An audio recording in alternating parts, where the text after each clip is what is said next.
Pag-usapan po natin ngayon itong mga bayarang DDS vlogger mo.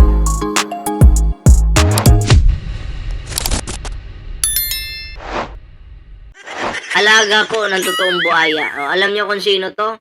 Yung alaga ng mga buhaya. O, siya po. O, di ba?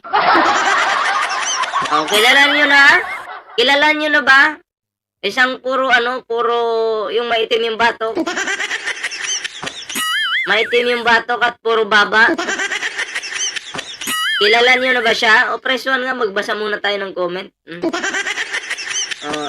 Good evening din kay Aurora Mercado. Ayan kay Marvic Brazos, shoutout po. Oy, may nakahula si Ali Serona. Si Jay Guevara daw.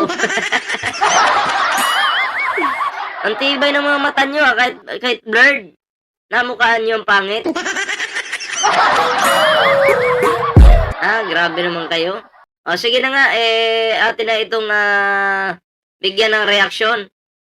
Magandang hapon po sa inyo lahat dyan tuloy po tayo. Matagal nang guilty si Marcos. Putang ina, para pala ito. Matindi pa to sa judge. Yung, hindi, bigatin pala to yung kasama ng bigatin pala to yung kasama ng mga wakwak. Diba? Kasama ng mga bayaderos, mga wakwak. Kasama ng mga buhaya, hindi lang mga buhaya, mga wakwak pa. Kasi matagal ng guilty. Sino bang Marcos yung tinutukoy mo? Si Baba ba? Kasi kung si Baba, naniniwala ako sa'yo. Si Aimee Baba, Dutae. Sino bang guilty? Ulitin nga natin. Pakinggan nyo. Matagal nang guilty si Marcos. Grabe. Tanga ang tanga-tanga ang tanga-tanga magbigay ng komento, di ba? Si Aimee, madaming record na guilty. O baka si Aimee yung tinutukoy mong hayop ka. Di ba? Sino bang Marcos? Full name mo kasi, takot ka ba magbitaw ng totoong pangalan? Bakit ka natatakot? So yan, shoutout muna kay Jadine. O di ba? Bayaran DDS yan si Bakulaw. Sa hindi pa po nakakapag-like, share, subscribe dyan. Ayan, na-share po natin ang video ito at mag-like na po kayo. Okay? At huwag kalimutan, meron po tayong TikTok, may Facebook po tayo. So tuloy po tayo. Doon pa lang sa mga sinabi ni Aimee Marcos, matagal nang guilty si Marcos sa pagdodroga. Ay, grabe. Tingnan nga natin yung mukha. Sinakop po yung sinakop po yung camera ng mukha mo Diba? Bigyan mo naman ng space. Huwag mo masyadong makapal. Grabe naman yan. Sinakop ng mukha mo yung camera. Hindi ka ba nahiya niyan? Sus Mario. Makahigop na muna ng kape. Nanggigigil ako sa mukhang yan no? Parang si Sino ba to? May kamukha to yung sa The Kung Fu Panda.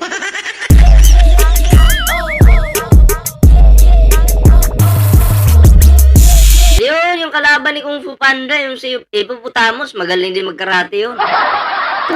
Alam ko yun. Artista ka pala So, kaya pala ganun mukha mo. Kaya pala ganun mukha mo na medyo... Wala Puro ba yan? Puro babatok yan? Puro babatok tong nakikita natin dito or tao ba to? Ano tingin niyo mga pre? Tuloy. Ngayon, ibahin na natin. Ngayon, ibahin na natin. Tumingin ka sa akin, huwag ka mahiya. Wait, yung bugok na yan. Yung, grabe, no? Sino namang, wala talaga maniniwala. Grabe. Hindi na hair follicle test ang ating ipinawagan. Hindi na talaga hair follicle test yung aming ipinanawagan ngayon. Oy, Pulong, hindi na hair follicle test, ha? Ang gusto naming makita yung tattoo sa likod mo. Hindi na hair follicle test yung aming isinisigaw ngayon. Ipakita ang tattoo. Pulong. Kasi kung natatandaan nyo, itong tattoo na ito ay gusto makita ni Trillanes noon at talagang iniiwasan niya. Diba? Sabi nga ni Pulong doon,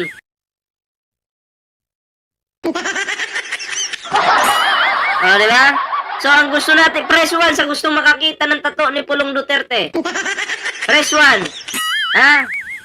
Press 1. Ako gusto ko rin makita kasi magpapatato din ako. Inspired by, Pulong Duterte. Oh. Kung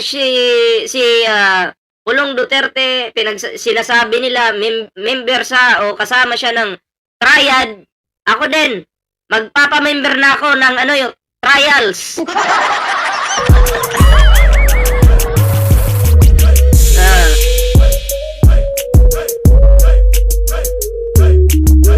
Sakitan lang natin. Ayan, alam nyo na ha, si Ballpoint Man, magpapamember na ng trials. Pag nakita natin yung tato ni Pulong, ayaw ko ng triad. Gusto ko trials. Ako yung founder. Ang panawagan natin, kayo lang manawagan. Ang pakialam ko dyan. Ha? Kayo lang manawagan. Huwag mo kami dadamay.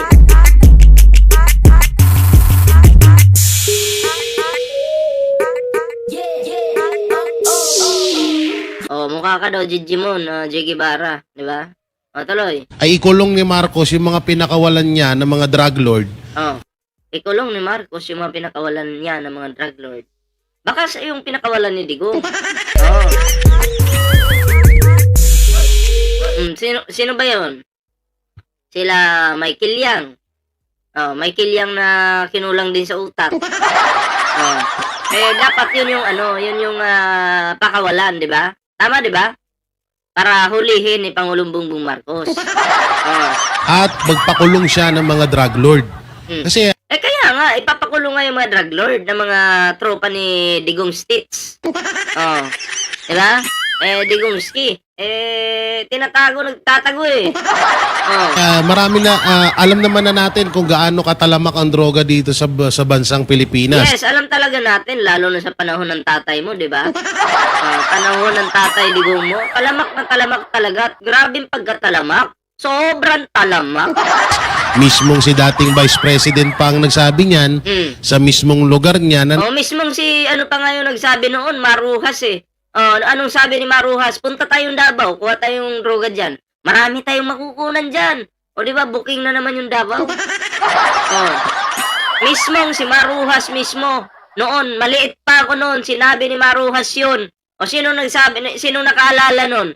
Na nagdidebate sila yata noon? Na nasa Iloilo ako noon eh. Tara, punta tayong Davao. Ano tayo? Kuha tayong droga dyan. Marami tayong mapagkunan dyan. Sino nakaalala noon? Mag-press 1 nga. Press 1, press 1. Alam ko naalala niyo yun. Diba? Marami pala. Ang supplier pala, ayon kay Maruhas Davao City pala. Napakatalamak ang droga. Kaya ngayon, kagaya ng sinabi ni Bay, Sinong bay? Bayot? Sinong bay? Laruhin mo kasi sinong klaseng bay yan. Bisexual ba or maglutang. na hindi na natin kailangan ng hair follicle test na yan. Hindi na kailangan hair follicle test. Ang kailangan natin yung tato. Agree ba kayo? Agree sila.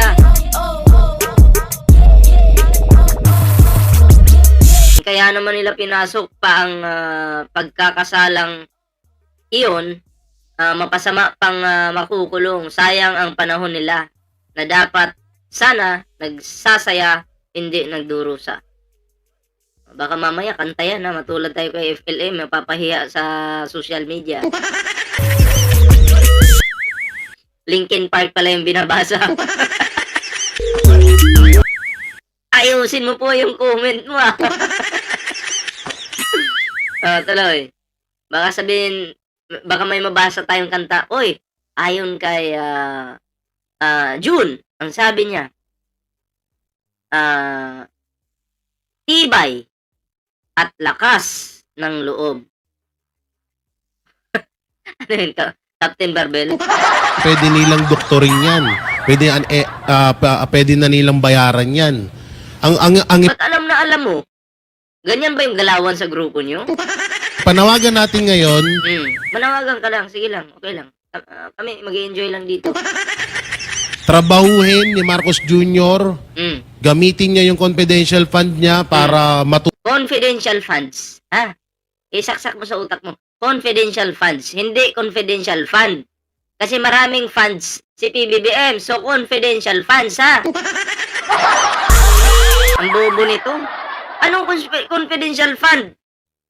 Bakit piso lang ba yung confidential ni Pangulong Bongbong Marcos? Ha? Ang tawag doon, confidential funds. Wag tanga. matukoy kung sino yung mga drug lord.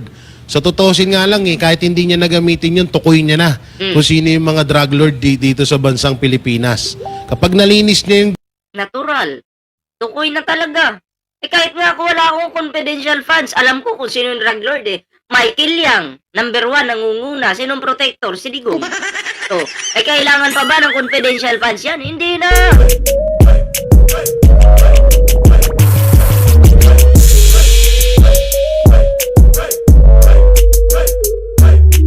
Basahin nyo na lang yan. Maliit daw yung ulo ni Jiggy Barra. Maliit daw yung ulo pero ang laki ng mukha. Grabe naman kayo. Huwag naman kayo ganyan sa kapwa nyo, kapwa nyo tao. droga dito, siguro kahit papano doon, maiintindihan at maano na siya ng taong bayan na talagang nagbabago na siya o hindi na siya gumagamit ng droga. At mas maganda pa rin din siguro na pati siya kasama sa sa mga drug lord na yon kasi grabe talaga, bobo talaga to. Pati daw mas maganda daw pati siya kasama. Wala naman kayong ebidensya na siya gumagamit, siya tawag na ito yung nagpo-protect, 'di ba? Wala namang ganun, pero at least meron kang fans diyan na bingot na alam niyo sa tinagal-tagal niyong nakaupo diyan. Kayo nagsasalita na, yung ngungo niyong kasama, tahimik lang. Bakit kasi nung magsasalita na yung ngungo, pinatigil ni Bayad Vibes, tigil ka muna, walang maintindihan yung ating mga kapwa DDS. Tumahimik ka muna, doon ka nalang mag-ingay sa iyong Facebook page or di kaya sa mga vlog mo. Dito kasi, professional to bawal yung ngungo dito Diba, kinuha ka lang namin para magamit yung influence mo sa vlog mo. Pero magsalita ka dito, tapos tumahimig ka na, mahiya ka sa sarili mo, ipatahi mo muna yan. Sa mukha ni Harry Roque, hindi, layo po ipuputamos talaga to. Hindi nga, kagaya nung sinabi ko nung una, Nung una, anong sinabi mo nung una? malinaw na sa atin ngayon, Malinaw lang sa inyo, kasi bobo kayo. Sa amin, hindi malinaw, kasi malabo pa kayo sa sapang super labo. walang nahuhuling mga drug lord sa bansang Pilipinas dahil mismong si Marcos Jr. ata ang kanilang protektor. Ata. Ba't hindi mo ma-direct? Hindi ka pala sigurado sa binabalita mo Ata pala pag sinabi ko nga, pag sinabi ko si Digong adik, si Digong gumagamit ng marijuana, si Digong mayabang, pero anong nagawa ni Digong? Ang magyabang ayan, dinampot, papuntang ibang planeta doon kinulong. Dapat may pangalan ka, hindi yung yata. Ang pangit naman, sasabihin ko, si Digong nagmamariwana yata, kaya dinampot. Di ba, walang kwenta kung ganun. Kailangan, yung sinasabi mo, direct mo na, wag na yung yata. Takot ka pala Yan ang nagsasabi na wag na daw lumabas ang bansa si Inday Sara. Yun nga Siya yung nagsabi na wag na daw lumabas ng bansa si Sara Duterte dahil siya na daw yung magiging presidente. Itong kupal na to, grabe talaga, sagad sa utak yung kanyang kabubuhan. Ano ngayon? Ano si Sara? Presidente pa rin ng mga tanga.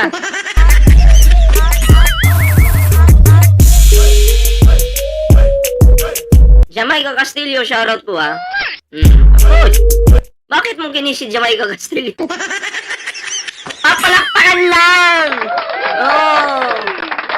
Bakit kinis? Nako po. Anyway, next topic po tayo. Pero syempre, bago tayo magtuloy-tuloy sa ating topic, huwag kalimutang mag-like, share, and subscribe para naman po maging updated kayo sa lahat ng mga uploads natin. Okay?